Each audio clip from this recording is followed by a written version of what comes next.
بدك شلمون؟ شلمون بس خليك بعيد، خليها تبين الكومبليت. ايوه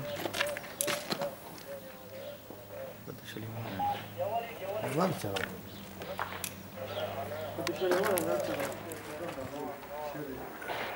بلدة مورد، خطوط التماس الأولى مع قوات النظام.